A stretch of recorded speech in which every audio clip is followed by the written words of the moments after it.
Bueno, en primer lugar, mucho gusto y gracias por estar de manera tan numerosa presentes en esta rueda de prensa con el doctor Reinaldo Villalba, uno de los abogados que lleva adelante el proceso ante la Corte Suprema de Justicia. Queremos hacer algunas declaraciones puntuales sobre todo este contexto que se ha generado a partir del llamado a indagatoria del expresidente y hoy senador Álvaro Uribe y del representante a la Cámara Álvaro Hernán Prado. Voy a resumir en 5 puntos iniciales algunas declaraciones que queremos hacer y algunos anuncios, haciendo una acotación importante de entrada. Ni mi defensa judicial, ni yo mismo, ni mi entorno político queremos llevar este proceso a lo que quiere llevarlo el expresidente Uribe, y es a una especie de show mediático en el que se va reemplazando el escenario judicial por lo que se quiere hacer o manipular con la opinión pública. Nosotros simplemente nos vamos a limitar a responder algunas de las mentiras más descaradas y evidentes que fueron ayer hechas por el expresidente Uribe y por su entorno político, y simplemente anunciar acciones que vamos a tomar en los próximos días y que venimos estudiando cuidadosamente con los abogados. El primer punto al que quiero hacer referencia es el siguiente. Es mentira que el expresidente Álvaro Uribe respete y acate las decisiones de la Corte Suprema de Justicia. Es mentira que no quiera eludir la competencia y la acción de los magistrados de la Corte Suprema, por la sencilla razón de que mientras se hacen declaraciones de respeto, de acatamiento, paralelamente se está desarrollando una tenebrosa campaña sucia en contra de los magistrados Barceló y de los magistrados que hacen parte de la Sala Segunda de Instrucción de la Sala Penal de la Corte Suprema de Justicia. Esa campaña ha tenido numerosos episodios durante estos últimos 6 meses, después del auto inhibitorio que dictó el magistrado Barceló. Yo me voy a referir solamente a uno de esos episodios, el más reciente, y es un supuesto informe de contrainteligencia que fue filtrado por un portal que se llama El Expediente, por el comunicador o supuesto comunicador, el señor Rugeles, y también a través del noticiero La Hora de la Verdad del señor Fernando Londoño Hoyos, acreditando un supuesto informe de contrainteligencia en el que ni más ni menos se estaría afirmando que el presidente de la República, el señor vicepresidente de la República, el magistrado Barceló, otro magistrado y yo habríamos estado reunidos para ni más ni menos que entregarle un soborno proveniente de las FARC a los magistrados de la Corte por $5 millones. Esa es una calumnia infame, es una calumnia que a todas luces no se sostiene, y quiero hacer referencia que en las últimas horas, en diálogo sostenido con el ministro de Defensa, él nos ha ratificado que ha dicho públicamente que no existe ningún informe de inteligencia ni ningún informe de contrainteligencia que pueda sustentar semejante disparate. Así que ante una calumnia tan grave, que hace parte, como lo digo, de una campaña orquestada desde el uribismo contra la Corte Suprema, vamos a emprender con mis abogados acciones penales lo más pronto posible. E inicialmente, por supuesto, que en la mira de esas acciones va a estar el señor Rugeles, quien tiene ya varios asuntos pendientes en la Fiscalía por otra clase de situaciones, pero también contra el señor Fernando Londoño, y vamos a estudiar cuál es el papel que ha tenido el expresidente Uribe, quien retrinó en su cuenta de Twitter esta falsa información. Nosotros nos preocupa mucho que, recordando lo que ocurrió hace una década, cuando en el proceso judicial de la Corte estaba el primo del expresidente Álvaro Uribe, el que era entonces el presidente del Senado, el señor Mario Uribe, se vuelva a repetir la historia de una campaña en la cual se desprestigia, se descalifica, se agrede a los magistrados a mansalva, y eso termina en hechos tan graves como los que ocurrieron cuando ustedes, si lo recuerdan bien, la Corte Suprema fue objeto de toda clase de interceptaciones, seguimientos, chuzadas, como se le llamó en ese momento a ese episodio tan grave, y que fueron objeto también de acciones internacionales en la que, por ejemplo, el Sistema Interamericano de Derechos Humanos debió proteger a los magistrados de la Corte, y cuyas consecuencias fueron, por ejemplo, que el magistrado Iván Velázquez terminara teniendo que salir del país, y magistrados como el magistrado Valencia Copete fueran objeto de graves persecuciones por el entonces presidente de la República, Álvaro Uribe. Así que la pregunta que le hacemos desde aquí al expresidente es si va a volver a repetir esta persecución infame contra los magistrados de la Corte. Y hay que recordar, y esto lo hemos dicho claramente, que frente a la tesis de que la Corte lo está persiguiendo a él, habría que decirle que fue él el que recurrió a la Corte Suprema de Justicia para instaurar la acción en mi contra, y que entonces le parecía bien la Corte y le parecían bien los magistrados, pero cuando los magistrados comenzaron a hacer una investigación rigurosa que demostró en últimas que el que presuntamente está detrás de esta manipulación de testigos es el señor expresidente, entonces comienza una campaña sucia e infame contra los magistrados de la Corte y especialmente contra el magistrado Barceló. Nosotros rechazamos, con mi defensa y con mi entorno político, ese procedimiento que desdice de cualquier respeto del Estado de Derecho y del respeto a la Constitución y a las instituciones. Y aprovecho para hacerle un llamado muy respetuoso al nuevo presidente de la República, el doctor Iván Duque, que está por posesionarse en los próximos días. Nuestro llamado es a que el nuevo presidente de la República haga realidad esa afirmación que estaba en su comunicado cuando se conoció el llamado a indagatoria, de que va a respetar la Constitución y sus instituciones. Y la primera muestra de respeto por las instituciones es que no se permita que frente a los magistrados de la Corte Suprema se emprendan campañas tan sucias, tan denigrantes como las que hemos estado presenciando en los últimos días desde el uribismo y desde su jefe político. Nosotros no creemos en que haya detrás del anuncio de la renuncia del expresidente Álvaro Uribe ningún propósito noble. No creemos en esas afirmaciones que ha hecho de que se siente impedido éticamente. Lo que vemos es una voluntad clara y directa de eludir la competencia de la Corte Suprema de Justicia. Un segundo asunto sobre el cual queremos hacer precisiones, y el doctor Reinaldo Villalba a continuación va a hacer sobre esto una exposición muy puntual, es sobre las mentiras que se han vertido desde que se hizo el llamado a indagatoria sobre el acervo probatorio que hay en contra del expresidente y del representante Álvaro Hernán Prada. Nosotros queremos decir que se debe dejar de jugar con la opinión pública, diciéndole que las pruebas que tiene la Corte en sus manos son las que ya se han comenzado a conocer y se han comenzado a debatir. La Corte Suprema, en el comunicado que expidió y en el auto en el cual llama indagatoria al expresidente Álvaro Uribe, habla de un acervo probatorio que ha sido recopilado con rigor y del cual hacen parte, al menos hasta donde ha trascendido, 200 horas de grabación sobre interceptaciones que se han hecho con relación a los principales actores de este proceso. Así que no se nos venga ahora a pintar un cuadro en el cual una carta parecida del señor Enrique Pardo Hash, unos supuestos WhatsApp que tiene en su poder el representante Álvaro Hernán Prada, van a exonerar de responsabilidad a estos señores ante la Corte Suprema. No hay tal cosa.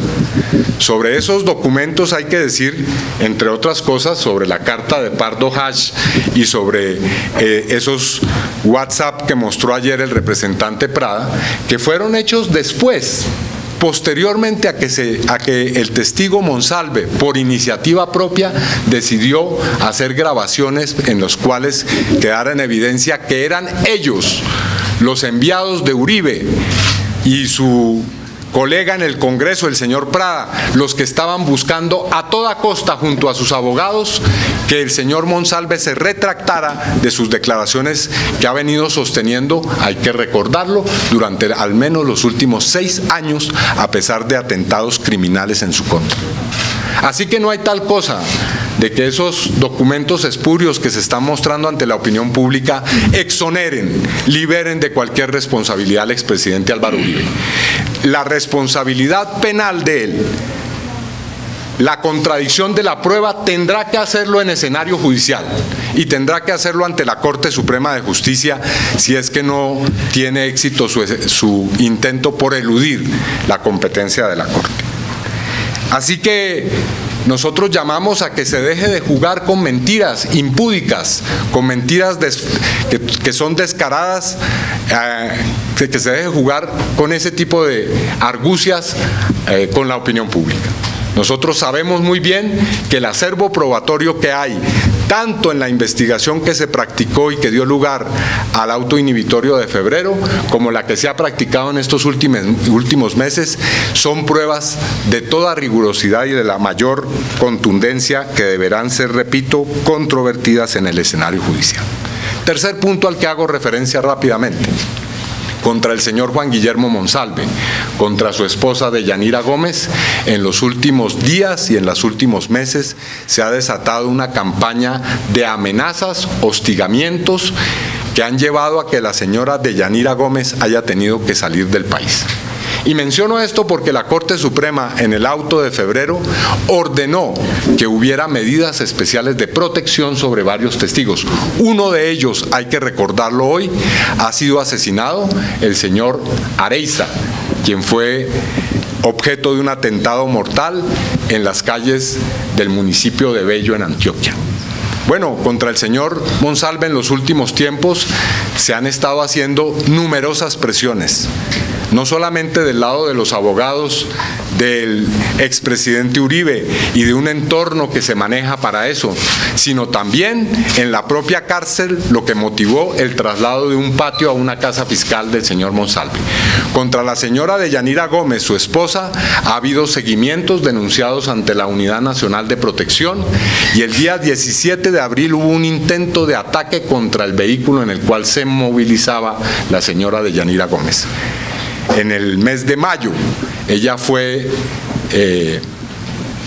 expulsada de su empleo, se le obligó a renunciar a Comeva Médica por presiones que ella sostiene vinieron de personalidades políticas que llamaron a esta institución para que prescindiera de los servicios de la señora Deyanira Gómez. El hecho es que hoy ella y sus hijos han tenido que salir del país por estos hechos de presión. Y quiero de una vez señalar con mucha claridad que en mi caso personal, en el caso de mi familia y en el caso de mis colaboradores más cercanos de mi unidad de trabajo legislativo, venimos siendo objeto de toda clase de amenazas, de toda clase de hostigamientos y de toda clase de campañas de desprestigio en contra nuestra. Yo quiero ser muy claro en esta rueda de prensa en que nada de eso nos va a hacer desistir ni nos va a intimidar en relación a lo que estamos haciendo actualmente. Por último, señalo como quinto asunto las acciones más inmediatas que vamos a emprender, que no son las únicas, pero sí son algunas de las más relevantes. Como lo decía, vamos a entablar una denuncia penal en los próximos días contra quienes están urdiendo esta campaña de desprestigio contra los magistrados de la Corte Suprema y en contra nuestra. En segundo lugar, vamos a recurrir a la Comisión Interamericana de Derechos Humanos. Nos parece muy importante que el expresidente Uribe haya mencionado ayer en su rueda de prensa que va a recurrir a la Comisión Interamericana. Y digo que me parece muy importante porque la Comisión Interamericana fue un organismo especialmente atento a la persecución que se hizo contra los magistrados de la Corte Suprema de Justicia hace una década y conoció, por ejemplo, el caso del magistrado Iván Velázquez de una manera bastante seria y rigurosa. Así que, por supuesto, en la memoria de la Comisión Interamericana está la persecución que hizo el gobierno de Uribe contra los magistrados de la Corte, y esperamos que ahora, cuando el expresidente Uribe va a recurrir a esa instancia, por supuesto le recuerde cómo fueron los hechos hace una década y cómo se están repitiendo hoy. Nosotros vamos a recurrir a la Comisión Interamericana para pedir garantías de independencia y de protección para los magistrados de la Corte Suprema, y también para pedir medidas de protección para nosotros mismos.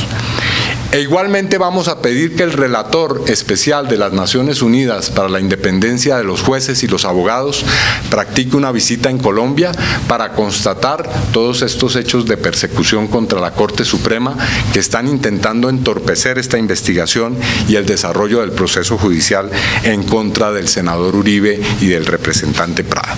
Bueno, yo dejo estos comentarios aquí y le pido a continuación al doctor Reynaldo Villalba que pueda hacer comentarios jurídicos sobre estos asuntos. En primer lugar, agradecerles la presencia.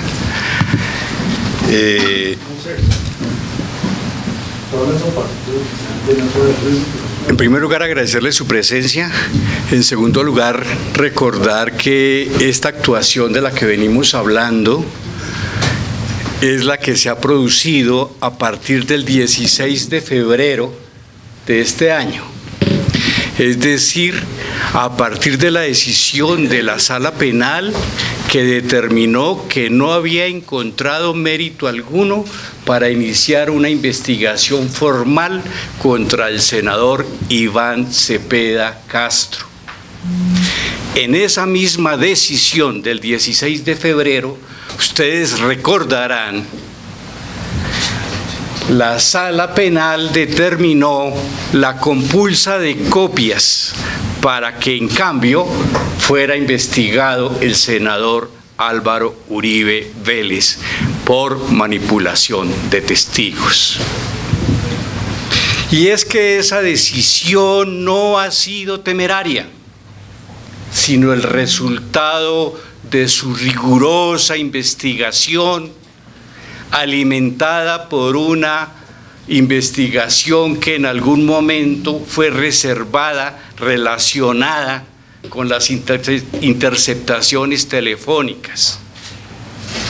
Está claro en ese proceso, primero, que Iván Cepeda Castro fue víctima de un montaje en donde participaron un número plural de personas del círculo más cercano del senador Álvaro Uribe Vélez. La otra situación que creo que hay que tener presente es que al analizar cualquier escenario penal es preciso mirar antecedentes. Y este proceso es un antecedente importante. Incluso no se puede desligar del proceso que nació luego el 16 de febrero de este año. Están íntimamente relacionados. Ese primer proceso fue el origen. Y hablando de antecedentes, también hay que preguntarse si Iván Cepeda recurrentemente está en los escenarios judiciales denunciado por calumnia, injuria y haciendo retractaciones o convenios para que el proceso muera allí. No. Quien tiene esos antecedentes de calumniar y de injuriar ha sido precisamente el denunciante del senador Cepeda, es decir, el senador Uribe. Lo otro que jurídicamente tiene relevancia es la necesidad de respaldar a la Corte Suprema de Justicia en su labor investigativa. Es la Corte Suprema de Justicia el juez natural. Y es allí donde el senador Álvaro Uribe tiene que rendir explicaciones. Es el escenario donde tiene que rendir cuentas. Fíjense ustedes que en el primer proceso, el que terminó el 16 de febrero para Iván Cepeda como procesado y que tuvo la calidad de denunciado, Jamás el senador, por estar denunciado, refirió alguna frase en contra de la Corte. ¿Por qué? Por el respeto que merecen estos tribunales.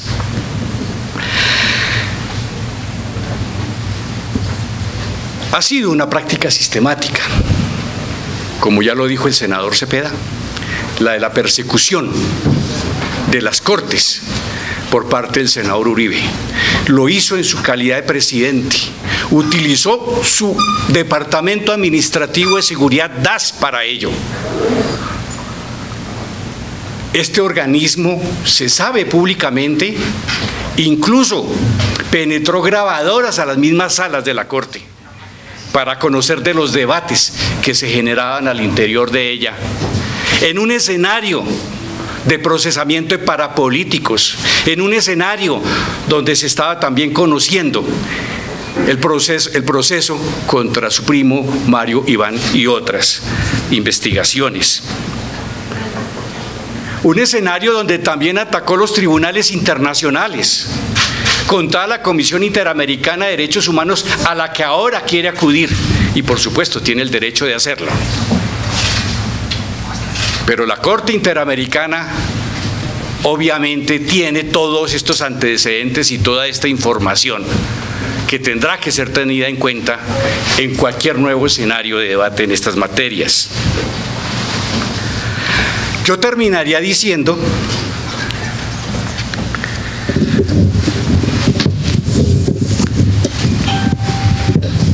que ha habido una manipulación en los últimos meses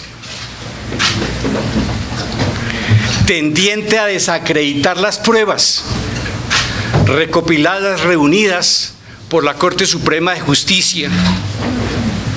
Por ejemplo, en el caso de Pardo Hache, haciendo una carta posterior a las videograbaciones que están en manos de la Corte, que han sido puestas públicamente en conocimiento,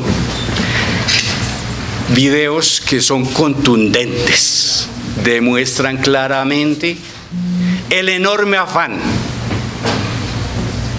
presionando al testigo Monsalve para que se retractara. El señor Prada muestra en los medios unos WhatsApp para decir que a él lo buscaron. Lo que no resulta cierto, porque la misma frase que él anuncia podría ser la necesidad de reivindicarse del testigo como emisario, como efectivamente lo era. Resulta curioso que sea después del 24 de julio, en el momento en que se produce el auto de la Corte Suprema de Justicia, que ordena la apertura de la investigación y que al mismo tiempo llama a indagatoria a los señores Álvaro Hernán Prada y Álvaro Uribe Vélez, que sea el día siguiente, 25 de julio, cuando aparecen unos mensajes por WhatsApp donde alias Caliche se autoincrimina, o digamos, dice que el señor Prada no le buscó, sino que fue al revés. Porque justo al día siguiente de la toma de decisión de la Corte Suprema de Justicia. Y otra cosa que hay que tener muy presente es que todas esas actividades que se realizaron para presionar al testigo Monsalve justo se produjeron con mayor intensidad en el momento en que se tenía que presentar el recurso de reposición contra la decisión que determinaba que no había razones para investigar a Iván Cepeda y sí para compulsar copias contra Álvaro Uribe.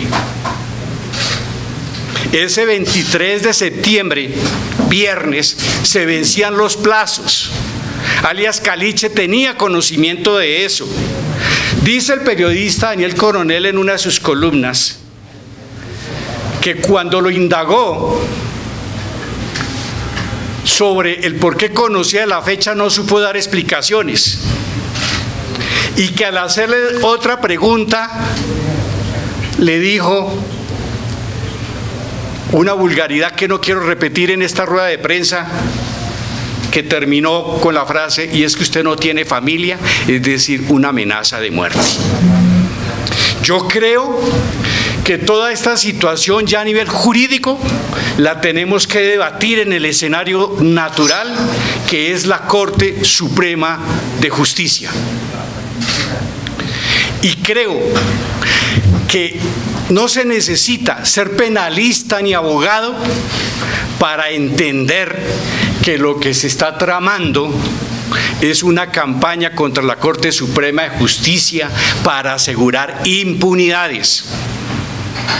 La contundencia de los registros que han mostrado los medios de comunicación, sin contar el acervo probatorio que reposa en la Corte Suprema de Justicia y que no ha sido conocido si nos atenemos al propio comunicado de la Corte,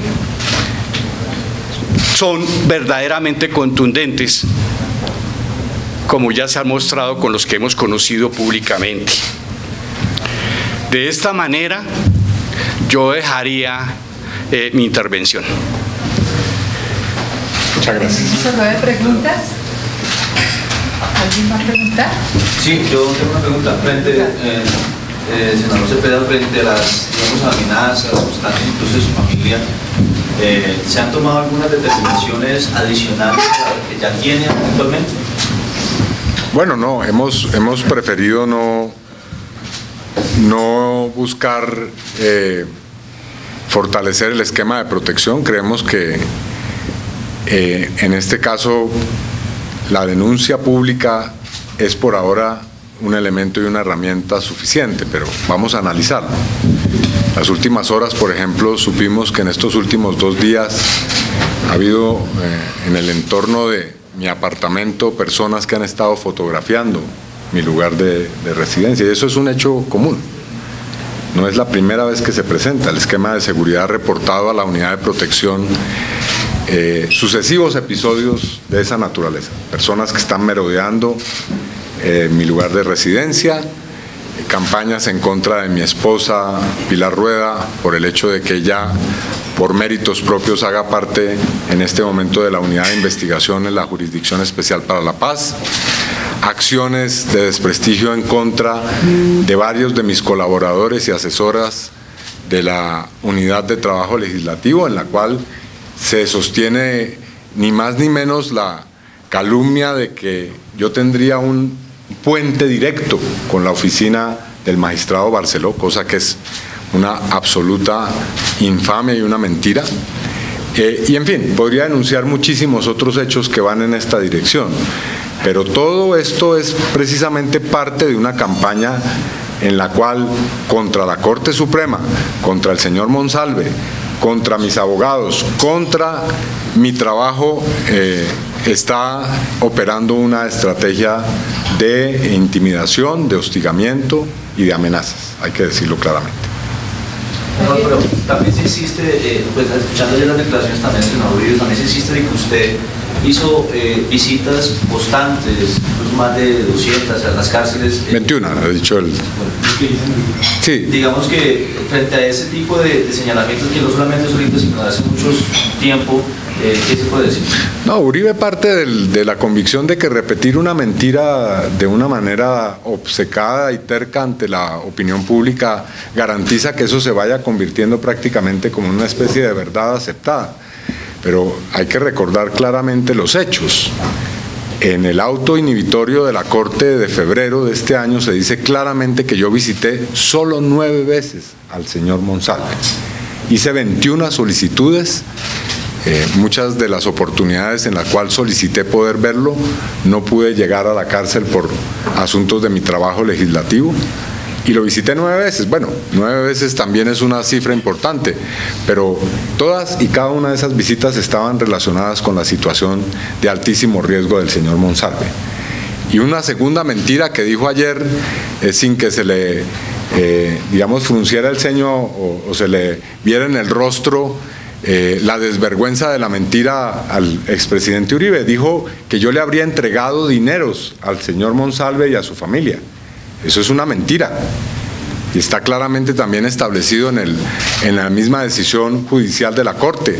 Quien entregó dineros al señor Monsalve padre, al señor Óscar Monsalve, fue el íntimo amigo y socio del expresidente Álvaro Uribe, el señor Juan Guillermo Villegas Uribe, quien le ofrece en una grabación que está en ese auto inhibitorio debidamente registrada una suma de dinero al señor Óscar Monsalve. Así que mentiras como esas cree el expresidente que repitiéndolas hasta la saciedad junto a sus colaboradores se van a ir convirtiendo en verdades por efecto de la repetición. Bueno, no es así. Aquí también estamos para decir cuál es la verdad. ¿Alguien más? El tema de los chats que ayer muchos portales ya nos explicaron que los que leyó Prada, según entiendo al abogado, surgen ya después, digamos que serían también montajes o pueden ser conversaciones realmente verdaderas. ¿Quieres tú comentar?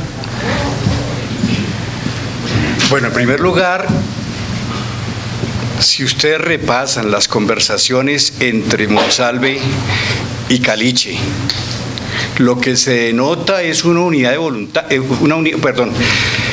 lo que se nota es una unidad de voluntades entre Prada y Caliche, en el sentido de querer obtener la retractación de Monsalve, pero no solamente de obtenerla, sino de obtenerla ya, ante la premura de entregar un recurso ante la Corte Suprema de Justicia. Tales comunicaciones han sido reconocidas. Es verdad que Álvaro Uribe se habló con Prada, es verdad entonces que Prada habló con Caliche y por supuesto Caliche con Monsalve. Los WhatsApp no revelan que haya sido el señor Monsalve el que buscara a Prada o a alguien con el objeto de retractarse, entre otras cosas porque los mismos videos son contundentes en mostrar que el señor Monsalve no ha tenido la intención de cambiar sus declaraciones, empezando por la convicción que tendría o que tiene de la veracidad. Y repito, es bien curioso que los WhatsApp que presenta el señor Prada sean posteriores y especialmente al 24 de julio, que fue la fecha, repito, en la que la Corte Suprema de Justicia aperturó la investigación y llamó a indagatoria a los congresistas Prada y Uribe Vélez. Hay otros también anteriores, pero que en todo caso también ya se había producido el conocimiento público de las grabaciones entre Prada y Monsalve. Es decir, que incluso antes del 24 de julio ya se tenía conocimiento por parte de estas personas de que las grabaciones existían y por tanto tendría que entenderse claramente que hace parte de una estrategia para desmontar lo que efectivamente había ocurrido en relación a las presiones al señor Monsalve por parte del congresista Prada. Senador, ¿qué opina de los términos dubitativos en que ahora Uribe se refiere a su posible renuncia? Pues que a todas luces o cometió un error y decidió en caliente una renuncia eventual al Congreso, o esto todo hace parte de una especie de show mediático en el cual, como ha ocurrido en otras oportunidades, se tienden cortinas de humo para reducir el impacto que tiene sobre la opinión pública decisiones tan trascendentales como la que ha tomado la Corte al llamar a indagatoria por primera vez a un expresidente de la República. Es evidente que ahí se está jugando con la opinión. El expresidente un día dice que va a renunciar, que ya está una carta, que la carta ya va llegando, ahora es después de que termine su licencia o su incapacidad médica, después veremos cómo se desarrolla ese sainete. A él le gusta montar sainetes para que los asuntos de fondo, los problemas que están en el centro de la discusión con la Corte se vayan diluyendo ante la opinión pública. Pero la opinión pública no traga entero. Ayer vi una encuesta del Centro Nacional de Consultoría en el cual la mayoría de los colombianos respalda a la Corte Suprema de Justicia, y yo saludo ese tipo de reacciones por parte de la opinión pública y de la ciudadanía. Senador, se dice que el Centro Democrático estaría moviéndose con las bancadas de la coalición que ahora tienen para que no le acepten esa renuncia a Uribe en caso de que la presenten. Bueno, es muy posible que haya todo eso como parte de la inquietud, el nerviosismo, el desespero que le genera a esa bancada perder a su caudillo, porque en el Centro Democrático no hay un espíritu colectivo. Ahí, como hemos todos visto, se hace y se decide de acuerdo a lo que diga Uribe. Bueno, por supuesto, si Uribe no está para decir quiénes se deben postular a determinadas dignidades o cuál es el camino que hay que tomar, pues obviamente esa bancada va a perder su orientación política. Ahora, yo por supuesto no puedo entrar a expresar una opinión sobre cómo evalúo la eventual salida del expresidente de la República del Congreso, porque en el momento en que se vote esa decisión yo me deberé declarar impedido, porque la ley quinta que rige la conducta de los congresistas es muy clara en señalar que en asuntos en los cuales haya algún tipo de beneficio particular o de interés particular nos debemos declarar impedidos los congresistas.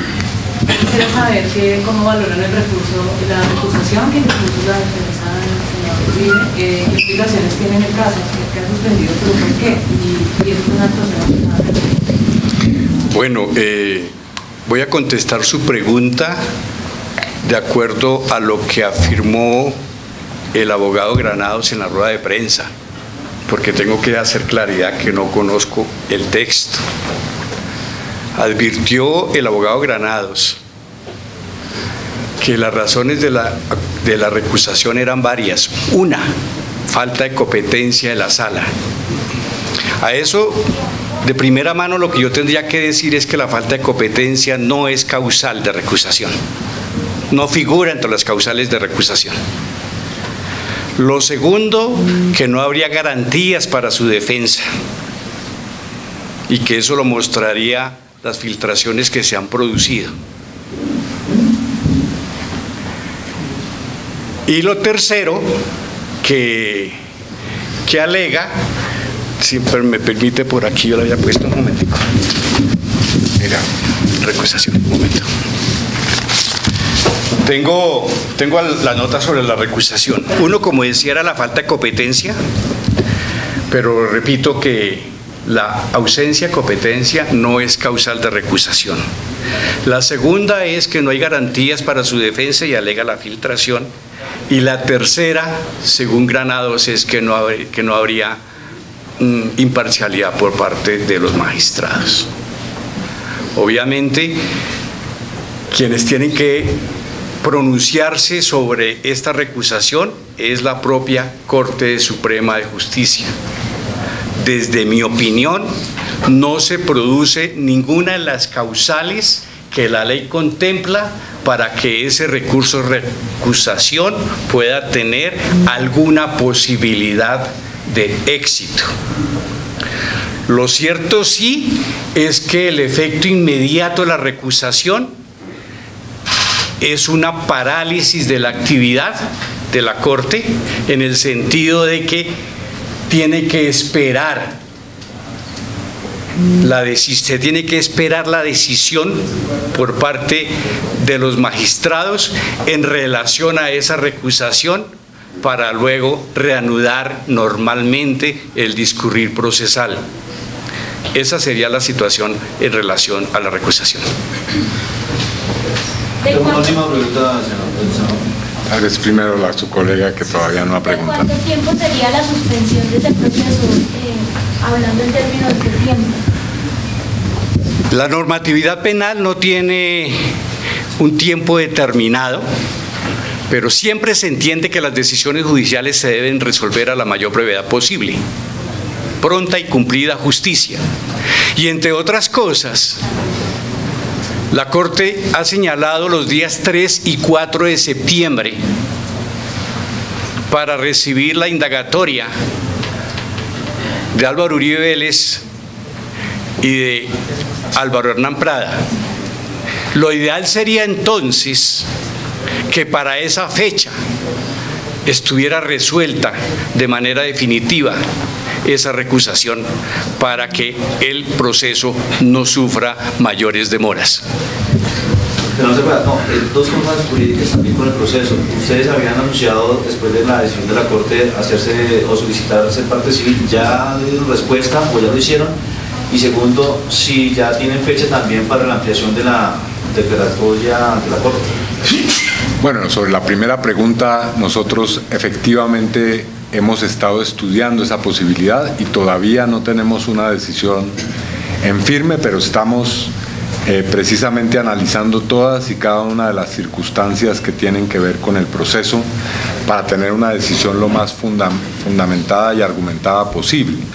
Con relación al segundo aspecto, lo que va a ocurrir en los próximos días es que la Corte va a llamar, además de a indagatoria a los señores Uribe y Prada, también a una serie de declaraciones y de personas que pueden ser o bien testigos o aportar a la investigación que está haciendo la Corte, y en esa lista, hasta donde entiendo, figuro, y voy por supuesto inmediatamente la Corte ordene ese testimonio a comparecer ante la Corte y hacer todas y cada una de las declaraciones que con mis abogados consideremos son pertinentes al caso.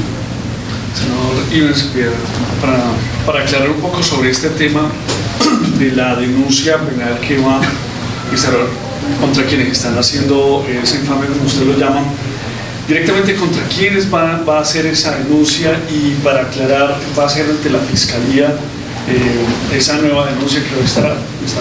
Nosotros estamos estudiando todavía algunos detalles de esa denuncia, tenemos ya algunas decisiones y tenemos un primer borrador del texto de esa denuncia, e inicialmente sería contra quienes publicitaron de manera bastante amplia esa falsa información.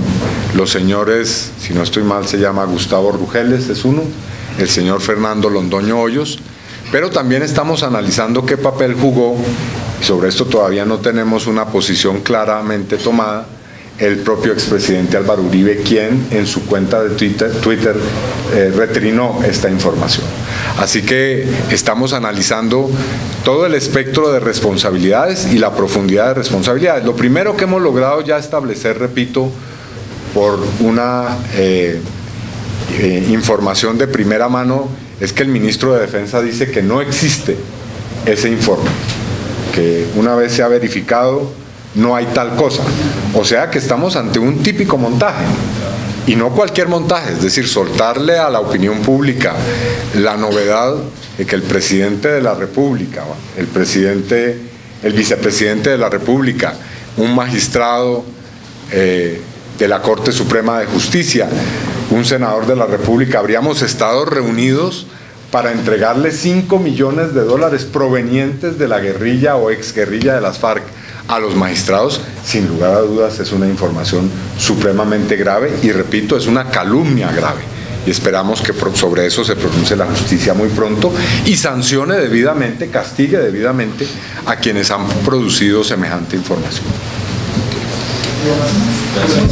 Muchas gracias, muy amable. Gracias a ustedes. Un momento. Senador, una última pregunta, aprovechando que llegó ayer de La Habana. ¿Cómo avanzan las negociaciones con el ELN? ¿Cómo se podría vislumbrar un cese al fuego? Bueno, que no es el objeto de la actual rueda de prensa, yo debo decir que Gobierno, su delegación, Ejército de Liberación Nacional, su delegación, trabajan intensamente en este momento para lograr un acuerdo en materia de cese al fuego y también en materia de participación social en el proceso. Yo espero que se logre ese objetivo, porque sería la culminación exitosa de muchos esfuerzos que se han hecho durante estos últimos años y durante estos últimos meses para lograr un objetivo que es absolutamente enaltecedor, como es el salvar muchas vidas, muchos recursos económicos de la nación a través de este alto al fuego, y también lograr la participación de muchos sectores sociales en ese proceso de paz.